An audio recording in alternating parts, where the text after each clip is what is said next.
Most recently, I've been having lots of conversations with young people, people in college, people in school about what it is that they feel called towards doing. It's sort of the main theme of this podcast. And our guest today has specific knowledge and experiences in this field. I wanted to introduce Dr. Adil Dalal, a globally recognized leadership expert, visionary strategist, and the author of A Legacy Driven Life. With over 20 years of impact across five continents, Dr. Dalal helps leaders live and lead with purpose. In this conversation, we explored how to craft a meaningful legacy, why so many people are going through a crisis of purpose and meaning, and how AI is shifting not just the work that we will eventually do, but the future of our potential. Dr. Dalal shares more actionable insights on aligning your work with your values, leading with intention, and building a life that echoes beyond the traditional rules of what success mean. One message that really stuck out was him talking about how we need to change the consciousness of the world to make peace more profitable than war. If you're searching for clarity, meaning, or just trying to ask the right questions, this episode is packed with those tools specifically, and I hope you all enjoy this one. Take care and see you next time.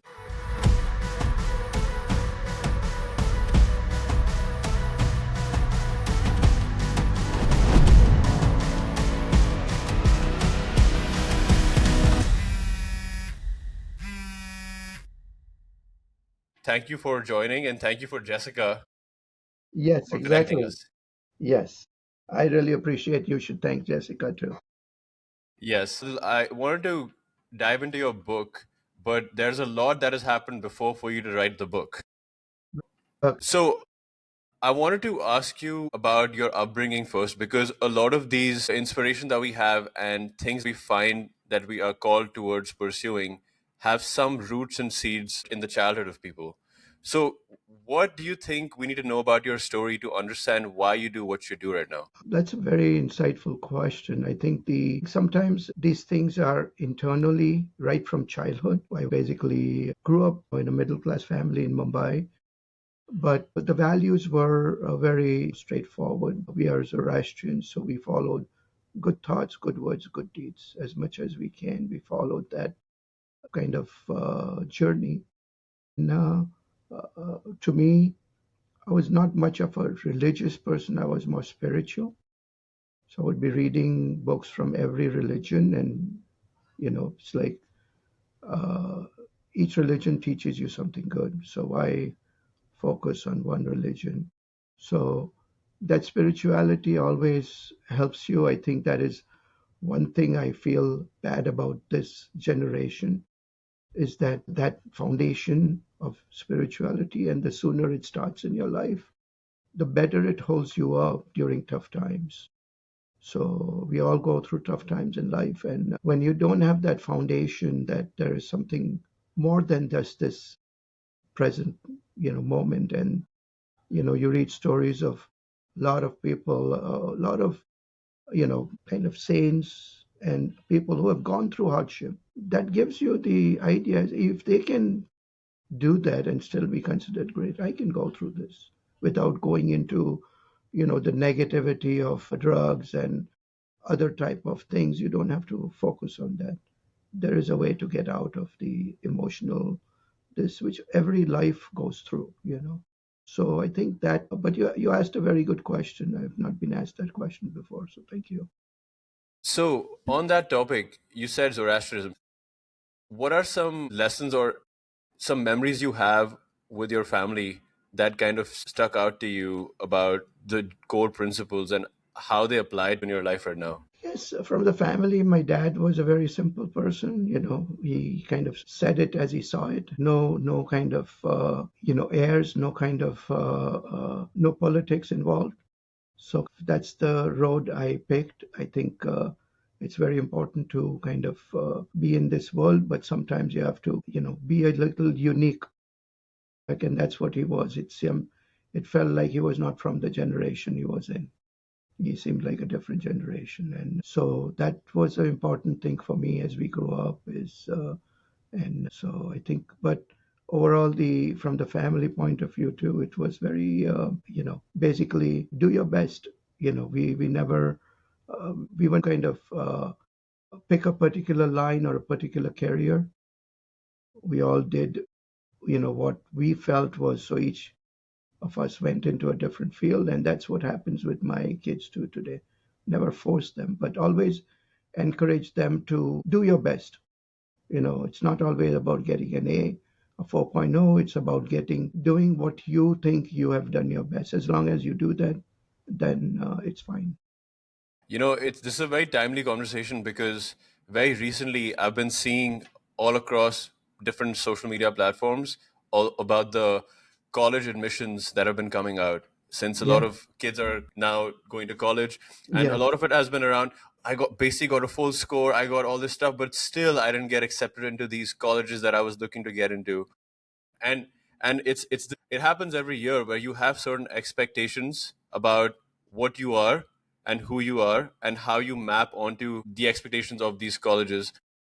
You touched on before the fact that you see this generation right now is not as spiritual. What do you think, why has that changed across the generations? Feel we had growing up, we didn't have so many distractions, and we had guidance, right? And today, especially in the US, even I see a lot of other countries, is there's so much information available online, and see the human mind gravitates somehow towards the negative news, because the positive takes time to imbibe, to really, it is not, something exciting, right? So when you have that kind of this, and also, a lot of people are going away from the core religion because they don't know difference between religion and spirituality. That Can we talk about that? distinction, religion is something which you're born into or you adopt.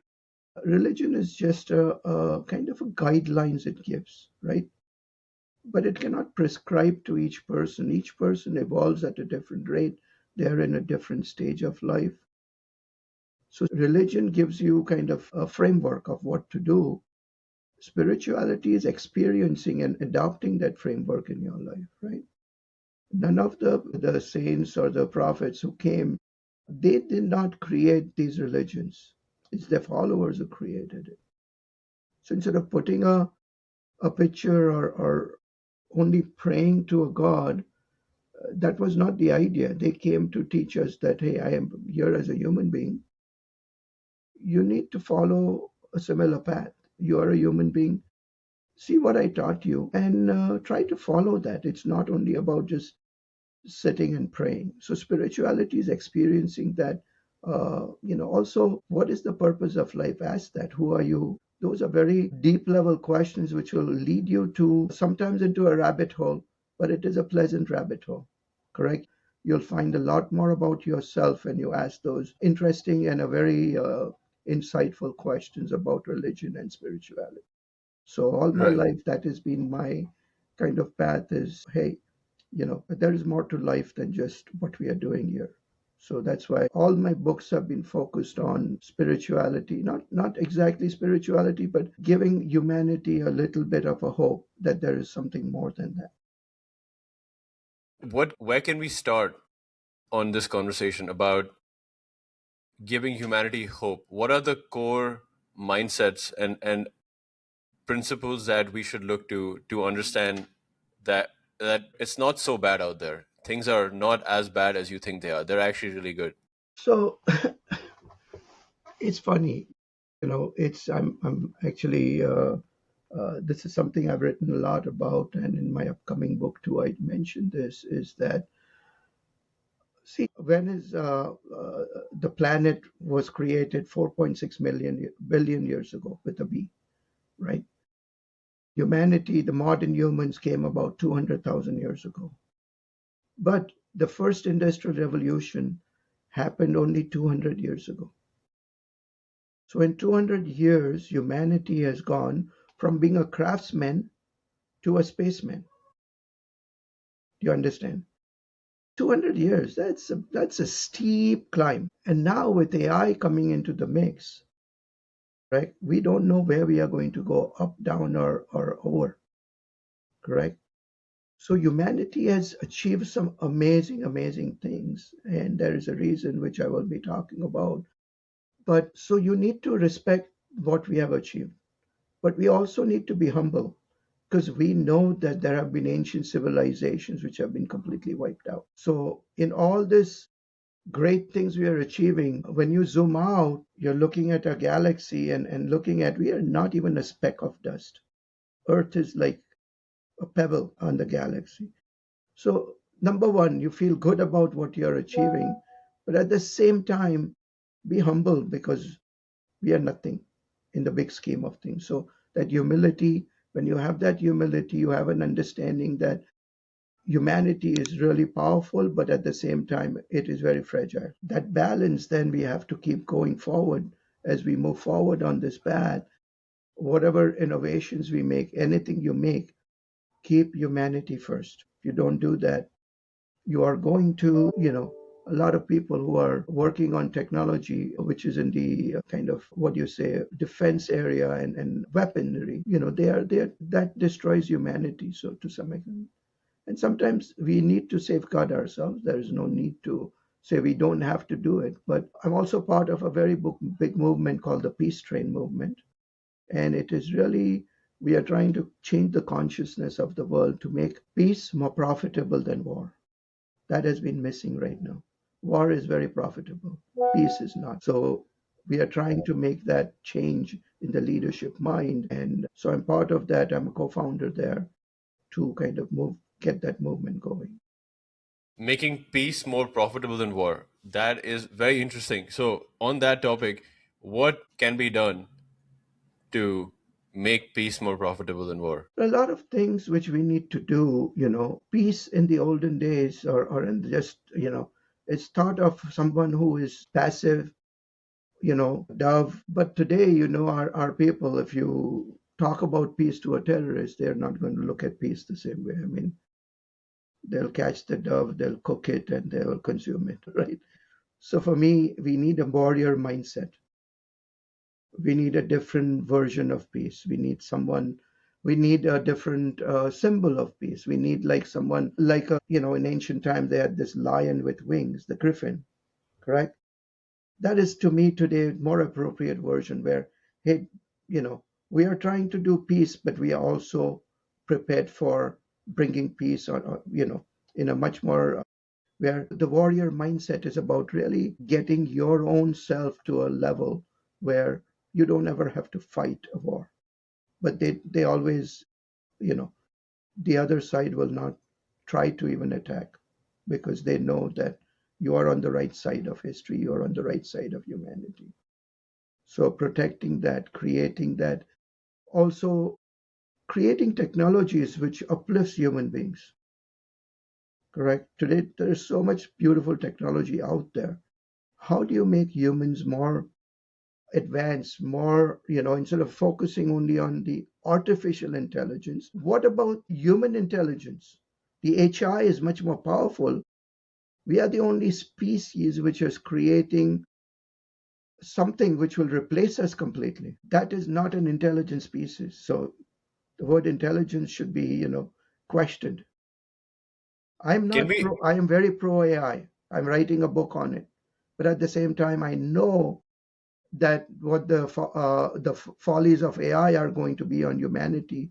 And I'm going to actually discussing that on my TED Talk this month. So it is very important topic to consider. I'm on the Forbes Coaching Council, so I've written quite a few articles on this AI and also leadership and peace topics. let's go into this because this is where your current book, A Legacy Driven Life, it might have a different angle to this conversation. So my my hypothesis is that we are creating intelligence that can basically outlast us so that it is a different form of passing on our legacy. Yes, that could be true, but through machines is not the great idea. You pass a legacy through other humans. Correct. So where are we heading right now with this? What do we need to understand about artificial intelligence, and what is the difference between artificial and human intelligence? So honestly, if you look at the pyramid I've created, I talk about this. There is a just like humanity, how we develop our skill set, mindset, everything. There is a kind of a machine learning, deep learning, all those things which are coming up. One thing which is missing there in the AI is the critical thinking, the cognitive aspects, the creativity, and other things. But that gap is very small right now. That gap is very small right now because what AI is doing is growing leaps and bounds. It's at an infancy stage right now. If an infant is so powerful, imagine what an adult can be. So where are we going with that? Think about this with if there are no guardrails, if there are no controls over it, we end up, you know, the biases that human beings have are built into AI. So an ignorant person who develops AI, the AI will stand for artificial ignorance, not artificial intelligence. Correct. So you want to make sure that the programming is right without biases. But how can you have that when human beings themselves are imperfect? We have our biases. We lie. When it starts, it is where you can make AI lie like anything. What is the next generation? How will they know the difference between reality and fake? I get fooled. I get fooled by that. Correct. So think of the next generation. Don't think about this is what a legacy is. See, a lot of people have purpose in life. We are focused on our own life, making money, making this, serving the family, serving the community. But legacy is a little beyond. Legacy is about the future generation. What are you leaving for them? What is that imprint on the sand which they can look at and say, this was amazing. I can learn a lot from this. Right? And that is what I'm encouraging people to do is really you cannot leave a legacy at the end of your life. If you don't live a legacy now, that's the subtitle of my book is Live a Legacy to Leave a Legacy. And this is the second edition. I've already written the first book here. The second edition is much more powerful, goes into a lot of beautiful stories of people who have lived a legacy driven life. I give a step by step method of how you want to do that. Because our youth are looking for direction, are looking for this. Nobody is talking about this right now. Nobody. And that is why I kind of spent the whole last year focusing on that. Okay, so this topic is very important. So that is where my focus. I'm kind of a humanistic technologist, correct? That is what I feel I am because I'm not anti-technology, but I always want to put the humanity level first, whereas others are putting technology and humanity later. That is a Hmm. major difference. So let's talk about you've talked about the human-centered leader. Correct. W- What what is a human-centered leader? Can you give us an idea of what is that leader doing differently? Correct. Humans, so there is three levels of leadership. There will be a technologically focused, centric leader. There will be a human-centric leader, and there will be a humanistic technologist leader. Three levels. The humanistic leader is focusing only on humanity. Correct. The technologists will focus on the technology itself. Humans don't matter to them. On the human side, technology doesn't matter to them. How good is that? Today we are in the world of technology. You can't close your eyes. You cannot close your eyes to technology.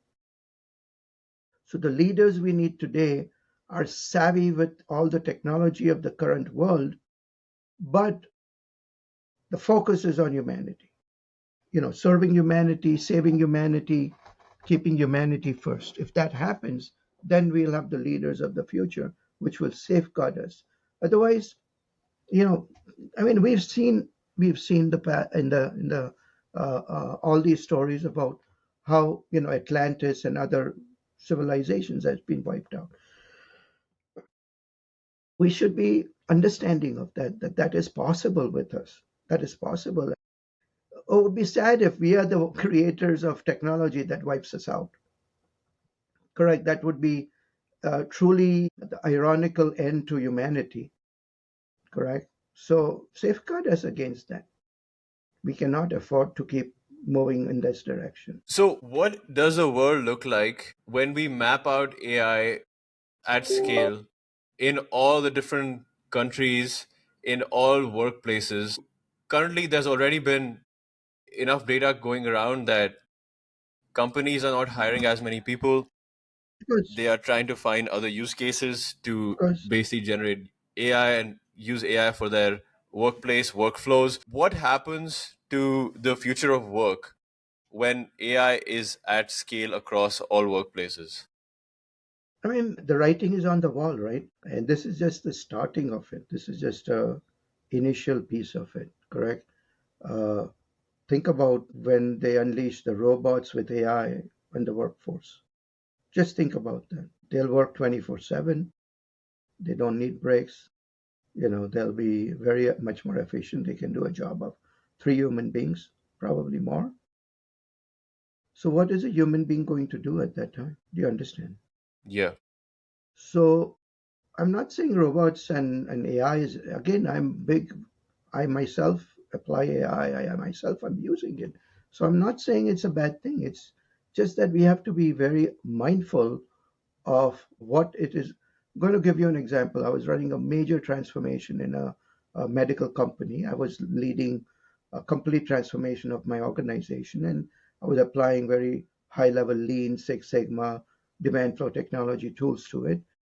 And I knew upfront that there are some people who are going to be not needed in that organization. Having that insight, I went to HR and told them right up front is that please make sure we do not fire these people. I'm going to work on this, but I want a commitment from you that we will not fire these people. We are going to use them somewhere else. So when I ended up with, 10 extra people, what I did was I created another department which was running a very higher level function. So from the shop floor, they actually went up into an office job. But they were selected. I knew which were good people who would be able to do that. So as long as you have a plan for humanity, you have something planned because we know there is going to be attrition in the work. There's no, it's not, rocket science to think that. But what are we going to do with the human beings?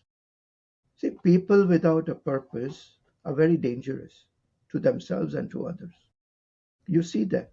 You see that in the world. So if you do not give them something to do, they'll either destroy themselves or destroy others. So if you don't start thinking about that now, we are going to be in trouble by the time that time comes. You understand? Yeah. So how are we going to fix this is a little more futuristic thought. And that's what I'm doing. I'm being a thought leader in this area. I'm trying to talk about these ethics and privacy issues. I'm talking about these things which are going to be coming to the forefront very quickly right now. And I've asked this to a lot of company leaders who are running AI organizations, and they're not even thinking along these lines because they're so focused on the technology and there's a huge scope. This is a over $1 trillion industry. If you think social media is used by 70-80% of the people on this planet, AI is going to be used by 100%. Every human being will be using it. That is a guarantee. So it's going to change things quite quickly. I was listening to these a bunch of comedians talking, Hmm. and they were saying that they do a lot of crowd work. They Yeah, they they try to make fun and yeah, jokes, obviously. And they said something very interesting. They said, "Well, when I'm actually talking to someone, I tend to ask them about what they're doing because if they're not doing anything, I will not make fun of them because." The most dangerous person to make fun of is a person that's not doing anything because they will come to you and they have all the time in the world to do exactly. something back dangerous to you. That is exactly what happens. That is what you're just validating what I'm saying. So, on that front, then, how can we ensure? You're talking about ethically responsible, being ethically responsible, having AI that is aligned with humanity and putting humanity first while developing these tools. But when we look at like I've been in the fintech world and I see when we talk about privacy, people don't actually they might say that they care about privacy, but a lot of these people their actions don't say that they really care about it. So How can we reconcile that? The horse has left the barn now. We have no, see, each and every human being is a data point now. All our data is already out there, correct? So it's too late to bring, things back into the bottle. The only thing you can do is now, kind of protect yourself against some of this, intrusion into your privacy. And it is going to be more and more difficult because there are cameras everywhere. There are, things which society would never accepted even 10, 15 years ago. Today, it's very common putting cameras in your workplace so you can look at the people continuously, correct? Putting cameras all over. There was a kind of a test done where a person was left alone in one of the countries, and I won't name that country, but basically he was an unknown person. They were supposed to find him as a test using AI and facial recognition. Guess how much time it took them to find that person? Minutes. 7 minutes. Wow. So just imagine that. So privacy is lost. No, you can never remain anonymous anywhere now. You know, every aspect of you is a data point now. So a lot of the people that listen to this are young people in general. They're between the ages of 18 and 35, let's say. That's the general. Where what should they be focusing on to stay in touch and actually help improve the consciousness of this world and their own skills? What would you say to those people? See, one thing AI can never take away is our humanity. Correct. So whatever you do, you are developing technology. If you're developing it uh, in a way that replaces other people, there'll be a time when it replaces you. Correct. It's just a matter of time. Even the C-level people, you think they are immune to it? AI can make so much better decisions. So why need a CEO in future? Do you understand? Your Yeah. AI can be a CEO, absolutely. So when these people are developing these things, be mindful of what you are doing. You don't want to be creating your own problems. So be mindful. Again, AI for the use of good is absolutely necessary. Absolutely. Focus on that. Correct. Also, get yourself grounded, get yourself, skilled up so that even if the job goes away, that is not your identity. The job was not your identity. You have a true identity. That is why my book, A Legacy Driven Life, gives them a roadmap of developing a warrior mindset, developing the inner resilience, developing something which they will actually leave an impact. See, again, finding that purpose is so important in life. When you find a purpose, correct, and you go towards it, you are going to overcome anything which comes your way. You understand? That is why, see the difference between a parent telling a child, this is the line you need to pick. You need to become a doctor, correct? They go through, they are not interested, they have a more engineering mind. This has happened in my own family. Okay, I have someone who's a doctor, very successful, but always not happy because he never liked that. You get it? But if you select the line you want, you have a purpose in life, you'll overcome any obstacle and get through that. And you'll also be happy, correct, towards that. So finding that the purpose is like a lighthouse or a north star, which will drive you through that, correct? Even during a storm, when a ship loses direction, the lighthouse is going to show you where to go. The north star is going to show you which way you are headed. So look, that becomes your landmarks, which will help you throughout your life. This podcast started out of hundreds of conversations I was having with young people on how they don't know what direction to go and don't Exactly. know what this North Star is, which is why the name True Calling. So, Yeah. how can you help someone think through this or work towards finding their purpose? That What is can what we this whole book is about, is how to find why. First of all, it starts with the why. They don't understand the why. How can they do the how? Do you get it? And why? You tell me, why is this so important to people? I'll give you three reasons for that. First one is, think, why are you as a human being? Why were you born as a human being? There are animals, plants, there are creatures, billions of creatures on this planet. What made you a human being where you are kind of at the apex of kind of the whole planet? You are special. You have been given a supercomputer in your head. Is that by accident, or is there a reason? When something is given to you, don't you want to give back? Use it and give back, correct? So you need to look at that as it is a price you have to pay for your human birth. You need a purpose. You need to do something. Secondly, you may say, well, 8 billion people, they can do that for me. I'm not, it's not my cup of tea, right? They can pick up the slack, correct? But they cannot. Why? Why is because you are a unique individual. With all your imperfections, with all the things you have, you are still the person who is going to make that difference. Because there are no 8 billion people have a different fingerprint on this planet. There is a reason for it. We are all unique. Nobody else can live your legacy because you are the only one who has gone through what you have gone through towards that journey. Number three is life challenges us all. Life, never seen any person go through life without being slapped around by life, right? So that happens to all of us. And that makes us stronger. But when you come out of that episode, if you don't know you're spun around, you don't know which direction you were going, that's where the North Star and the lighthouse. So that purpose acts for you, a guide that, hey, I have this document which I've created. I know what my purpose is. Now let me follow that no matter what happened.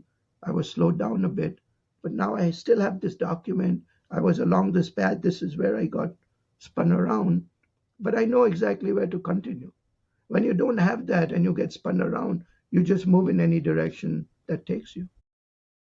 You get it, what I'm saying? So these three things, when they understand very clearly, it changes the way they look at things. So this is a lot to do with the why it's important to have a purpose in your life. What about from a tactical standpoint, what can we help someone learn from your book and the lessons you've put in there on how to find that? So I've created a template for them already where they can start filling in those templates and start creating their own.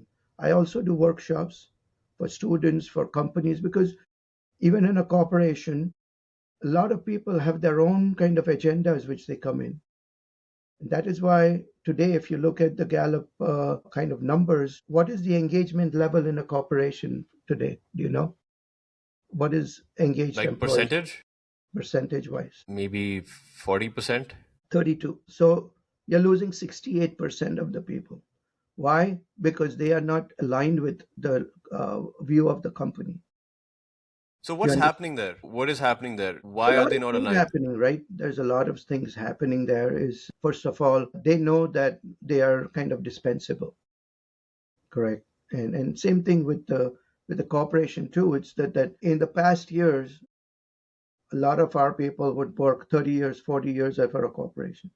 Now 2 or 3 years is a good time frame to jump. Do you understand? So the loyalty, the L factor, the loyalty factor is missing. Nobody is loyal to each other. When that is missing, it is natural for people to be engaged for some time and then say, I'm already looking for another position. That is why leaders need to create succession planning, motivate their people. And that is also what I've written about how to do that. That is in my first book, The 12 Pillars. I give a whole idea of operational excellence, how to create a model of operational excellence. Correct. Because that is important to keep people engaged, creating a environment which is free of stress. When people are stressed, they get disengaged. So all these factors will play into it. But the main thing is the purpose. If the purposes are not aligned, if you cannot align another human being's purpose to you, you have lost that. So creating a workshop on how to really understand each person and how to bring them to that center. Center is where the common purpose is. They may have their own purposes, but are they linked to the common purpose? When they do that, then it becomes like the wheel with the hub. The hub is the common purpose, and they all are then linked from the top to the bottom in that hub. So if you can visualize that, that's a powerful analogy of what is needed today in corporations. And the corporations who are able to do that can achieve wonders on this planet. They can do some great things. Do you think there are companies right now that you can mention that are really moving this forward, that are really good at bringing everyone together? Yes and no. There are a few companies, but I don't want to name any particular company and leave anyone out. But see, no company is going to be perfect. So the new generation has to understand the key shift they need to make in their mindset is not what the company can do for me. The shift is what can I do for the company. That is a very major shift in the mindset which happens. And that helped me a lot when I made that shift in my mindset. I changed my game. It changed my mind, thought process. So it is very important to think along these lines of, when you are totally engaged with the company, your leaders recognize that. I was just an engineer when, you know, I was very engaged. I was asking the right questions on, hey, what are we doing here? And I got, my VPs and all selected me to run major acquisition programs.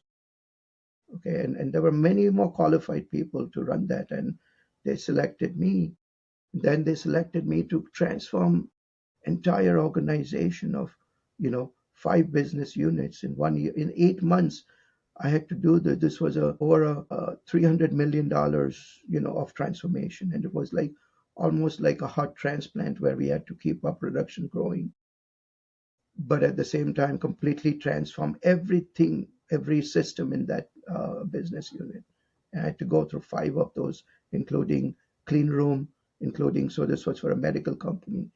Oh, and I was selected for that, because I always wanted to. They knew that this guy is not going to give up. This guy really wants to do something for the company. And that is the reward in itself. Correct. I moved up the chain very fast after that. But still that see, there are a lot of things people look for in when you're hiring. Correct. What I look for is one thing. I can train them on all others is the passion. If you cannot come in with the passion, I cannot teach you that. I cannot. That is something it is an internal spark which I need to see in a people person. And that is what, when I interview, that's what I look for. I don't look for, hey, do you know this tool? Do you know this tool? It's becoming very specific. What was your last job? What did you do? Forget all that. These things can be taught in no time. But if they don't have the passion, you can never ever get them to that stage. And you think that passion cannot be taught? It is not Passion something that cannot be. can. How can you teach passion, right? You can show the passion, but they have to catch that spark. It's like the one matchstick lighting another matchstick, correct? But if they are don't have the element in them which can burst into a flame, they are just a stick. What will happen? Do you understand? You need that Yeah. element to even catch that spark. And that is what I'm looking for. Do you have that? Correct? Yeah. I love that analogy. The stick, it makes very visually, I can just see how this makes Yeah, sense. that's why my next book coming out is on the power of visualization. It's called the V So let's Factor. let's talk about this. Let's talk about We'll the talk about that visualization. on a different show. Talk about Well, legacy. It's very important right now in the world. well, a lot of the conversation around legacy, the a little tangent on this, right, is if you see currently the amount of children in the US, amount of people that are having children, families having children, it's sort of been going down, and birth rates have been declining. At the same time, there is a increase in the number of dogs that families have, and it's almost, the graph is so stalking. I don't know if you've seen this. It's a I've not stark seen. contrast. That's Dogs so going like funny. this, You need to kids going share like that with this. me. That is so Yeah, funny. That is so funny. and the thing there is, like, we are currently in a lot of ways literally replacing kids for dogs. And from that standpoint, when you think of a dog and a typical dog's life, which is, let's say, 15 years, and a kid's life, that a human's life, that will be an average 80 years, let's say, as of right now. And it's even more with the people that are born in the last 20 years. So you see how short term a person will be if they are raising a dog versus raising a kid, because they don't have to think so long term. They know the shelf life is much shorter for looking beyond yourself and creating that legacy. And I think that's one of the reasons why we aren't able to think beyond ourselves and Exactly. not about the next generation. Any thoughts on You're that? absolutely correct, So yeah, I would love to see that data. Aside from that, so just imagine that that dog tomorrow will become a robotic dog, correct? That shelf life will be much higher. They'll have someone who not only can play with you, but also can do some chores, can get you beer from the fridge, can do some work in the house. Just imagine that. That will be a very easy replacement. And that's coming. Don't think it's not coming. A lot of people are already starting to have mechanical pets. Now, I have two macaws, which their lifespan will be much beyond mine. So I am really thinking long term. I'm worried about who to give them to when I pass. So it's a That's different interesting. problem to have. Again, long term thinking doesn't come easy, right? Because we are always the immediate is what we have been taught through companies, through everything, correct? What is our stock saying? What is this saying? Everything by a certain percentage, if you shift, we have been taught by our society that short term gains are very critical. So then why think long term? That is the problem. See, the society we have created is such. In ancient times, I was just, listening to someone very advanced, Eckhart Tolle. Yesterday, I attended his talk in Austin. And he's amazing. He talks about time. Is it time real? We just have to understand that uh, go beyond that time frame. It's the present which matters. But in that present moment, you are creating the future. So if in the present moment you are confused, you're not doing something right, that carries to the next moment, that carries to the next moment. So that present moment, what you do is the mother of the future. So you're constantly, if your present moment has negativity, the future has to be negative. If your present moment, you pause and you think positive thoughts, you are going to move towards a positive mind frame and a positive result. So it's up to you. It's up to each one of us in the present moment. What are we doing? What are we creating? We are the creators of that. What is, when it comes to affirmations, do you believe that affirmations can change our wiring? Yes, words, see, words have vibration, right? Words are not just words, there are vibrations. So, yes, affirmations can definitely cause, but more than words, it's the visualization which can change things.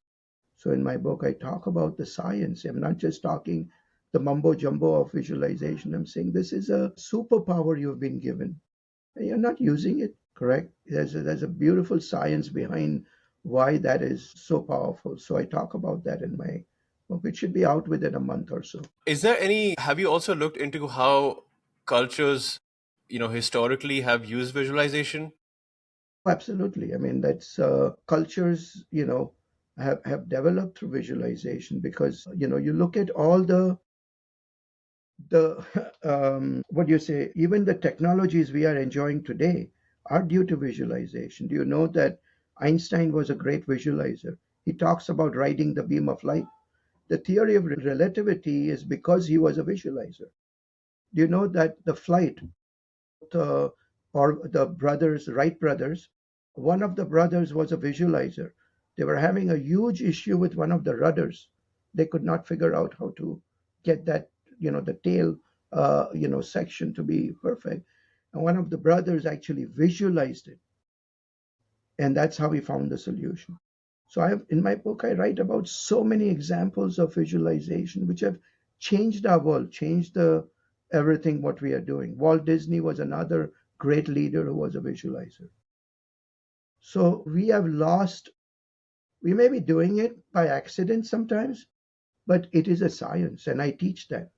There is a certain reason it works It depends on how your brain waves and everything are there. So you have to get into a certain state to be able to visualize and having it correct. And also, there is a danger, right? You visualize something negative, that will also come true. So, so to me, it is very important. Yes, affirmations are important, but I'm giving you a much more powerful tool out there to get that going. So let's, coming to back to the legacy aspect of it, what do you think are the most critical skills for future leaders to embody? I guess learn the technology, understand technology, because you are not going to be separated from technology. The other skill you need to do is basically have the EQ. Emotional intelligence is very critical. The focus should be number three is the focus on humanity.